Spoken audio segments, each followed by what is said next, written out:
Yes we are live now. Hello friends, this is Himanshi and welcome to let's learn. सभी को good evening, नमस्कार, राम राम, सत श्री अकाल, अस्सलाम वालेकुम, what you feel connected with. पहले तो सभी को हैप्पी न्यू ईयर। कई लोगों के लिए हैप्पी न्यू ईयर नहीं लग रहा होगा क्योंकि आंसर की मैच की होगी, लैंग्वेज सेक्शन खराब है, ये हुआ वो हुआ, बहुत सारे सवाल आपके मन में होंगे। तो हम इस पे ही बात करने वाले हैं कि सीटेट की ऑफिशियल आंसर की आज 1 जनवरी को ही आई 2025 में, और आपने मैच किया कि नहीं किया, चेंजेस की कितनी संभावना है, कैसे मैच करना है, किन बातों का ध्यान रखना है, कौन से क्वेश्चन हैं जिन पे आपको चैलेंज करना ही नहीं चाहिए, सीडीपी में कुछ गड़बड़ है कि नहीं है, ये सब पे हम बात करेंगे, है ना। कई लोगों को वो इनवैलिड बता रहा है, लॉगिन ही नहीं कर पा रहे हैं, उन सब पे भी चर्चा हम लोग एक एक करके करने वाले हैं। अब आपके सामने ये बात एकदम क्लियर है, जो कि 15 दिन में हमने उस दिन भी बात की थी, 31 तारीख इस पे डेट डली हुई है कि 15 तारीख को पेपर हुआ है, 15 दिन में आंसर की, 15 दिन बाद उसके रिजल्ट आ जाता है।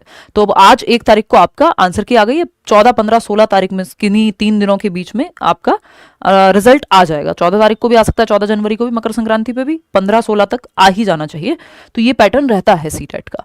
जो आंसर की में आपके फाइनल मार्क्स बन रहे हैं उससे 2 नंबर इधर या 2 नंबर उधर ज्यादा अंतर आता नहीं है अगर आपने गलत मैच ना की हो। कई लोग तो गलत मैच करके और सोचते हैं पूरा लैंग्वेज सेक्शन गलत करके, और कई लोगों को ये शौक हो जाता है जैसे ही आंसर की आती है कि आंसर की खराब है, बहुत क्वेश्चन गलत है। ये हर बार का है, पिछले 8 साल से मैं यूट्यूब पे हूं, यही डिस्कशन पहली वीडियो सीटेट पे ही आई थी, और ये हर साल का है कि जब लोगों को लगता है पता नहीं कितने नंबर बढ़ेंगे, कितने क्वेश्चन गलत हैं, ये भी चैलेंज कर दो, वो भी चैलेंज कर दो, कुछ नहीं होता। हर बार वही 2-4 क्वेश्चन है जो ठीक होते हैं या वो सीबीएसई उनको करेक्ट करता है। अदरवाइज ज्यादातर क्वेश्चन, अगर मैं आपको बहुत ऑनेस्टली भी कहूं, सीटेट में ज्यादा गलतियां आंसर की में होती ही नहीं है। बहुत थोड़ी बहुत गलतियां होती हैं जिसपे वो या तो सबको नंबर दे देते हैं, और उसको चैलेंज कैसे करना है उस पर आएंगे। हाँ, जितने भी लोग ये कह रहे हैं कि कितने नंबर पे हम पास माने अपने आप को, तो भाई 82 मार्क्स अगर आपके आ रहे हैं, अगर आप ओबीसी कैटेगरी से हैं या किसी भी कैटेगरी से हैं, एससी एसटी और ओबीसी, और अगर 90 मार्क्स आ रहे हैं तो जनरल में आप क्वालिफाइड हैं, और जीवन भर के लिए काफी लाइफ टाइम वैलिडिटी होती है। ये एक सीटेट का रिकॉर्डेड बैच है करियर विल ऐप पे, जिन लोगों को आगे की तैयारी करनी हो वो इस चीज से कर सकते हैं जा करके। तो इसमें नोटिस में क्या बताया इन्होंने, आंसर की में सीबीएसई ने नोटिस में क्लियरली कहा है कि आपके पास 1 तारीख से लेकर के 5 तारीख तक का समय है जनवरी में, जिसमें आपको अगर कुछ भी चैलेंज करना है किसी भी क्वेश्चन को तो आप कर सकते हैं।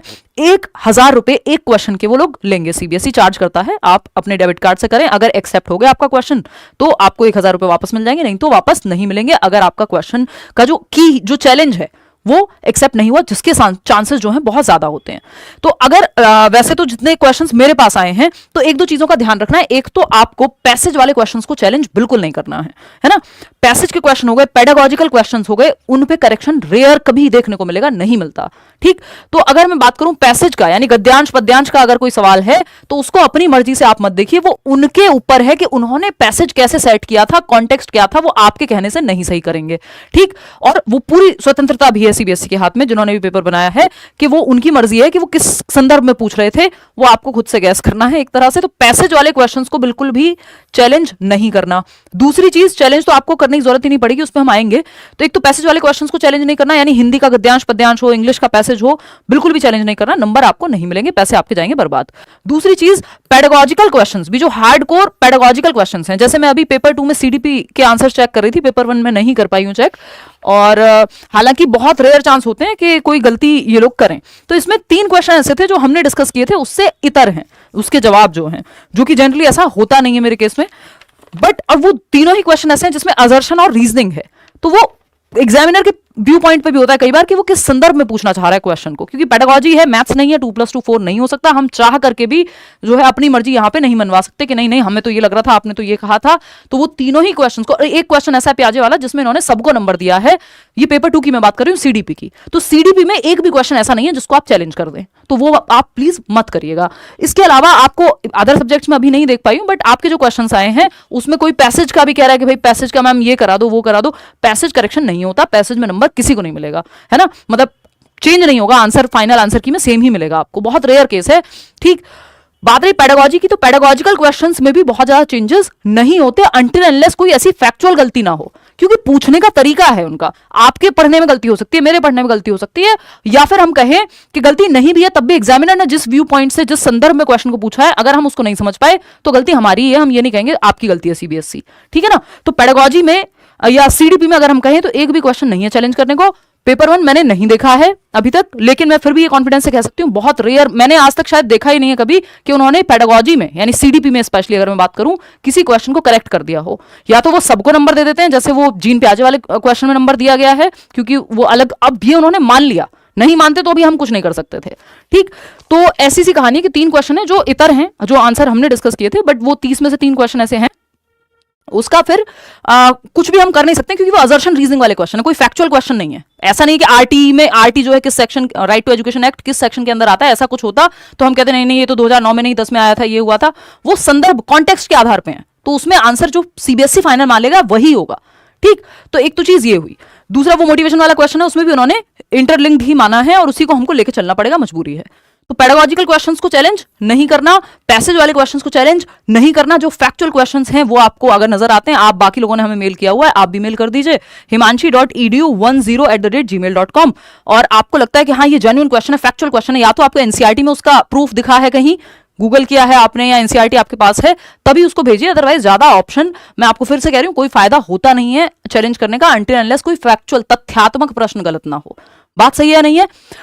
जिन लोगों को ये लग रहा है बहुत आंसर गलत है, इंग्लिश और लैंग्वेज सेक्शन पूरा गलत है, तो उनके मैच करने में गलती है कि वो जो ओएमआर है, जो ओएमआर उनको डाउनलोड हुई है और जो आंसर की है, ये आंसर की मैं अभी टेलीग्राम पे भी डलवा रही हूं, तो वो आप मैच कर लीजिएगा। जिनकी ओपन नहीं हो रही, वो इनवैलिड दिखा रहा है, तो वो 1-2 घंटे में ठीक हो जाएगा। वो कुछ ग्लिच है, ज्यादा लोग एक्टिव होते हैं तो ऐसा कई बार हो जाता है।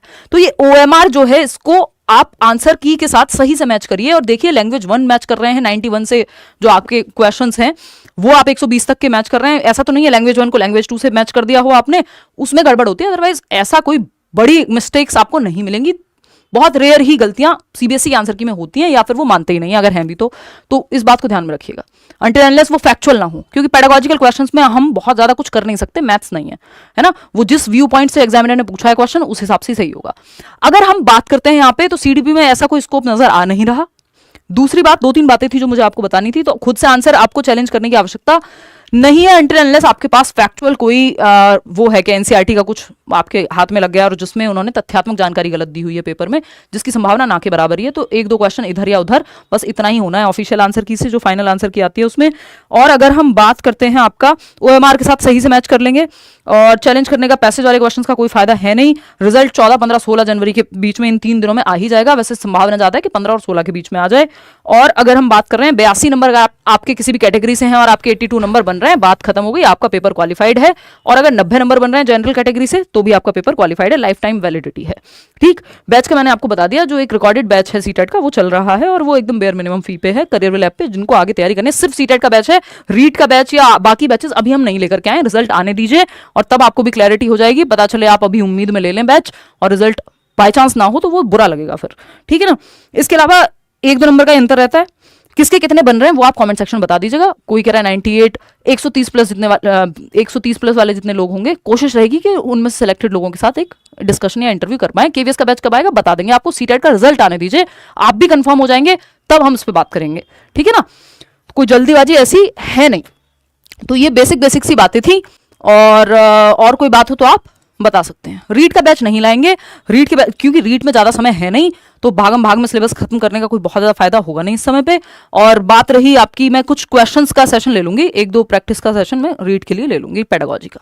चलिए आज के लिए इतना ही। आपके कितना स्कोर बन रहा है इस आंसर की के अनुसार, वो आप बता दीजिएगा कमेंट सेक्शन में। बहुत दिन बाद हम लोग मिल रहे हैं, नववर्ष की आपको हार्दिक शुभकामनाएं। इस साल आप बहुत मेहनत करें और देश के किसी न किसी कोने में सरकारी नौकरी, आप टीचिंग की जिसके लिए आप एस्पायर भी कर रहे हैं, वो सिक्योर कर लें अपने लिए, और फिर आपको जहां मतलब मौका मिले आप इस साल नौकरी ले लें बेहतर तरीके से मेहनत करके, है ना। चलिए take care. Railway batch, railway की वैकेंसी फाइनल आने दीजिए, तब करेंगे इस बातें। ठीक, चलिए टेक केयर, बाय बाय, धन्यवाद, thank you so much. Comments में बता के जाइएगा कितना आपका स्कोर रहा। Thank you.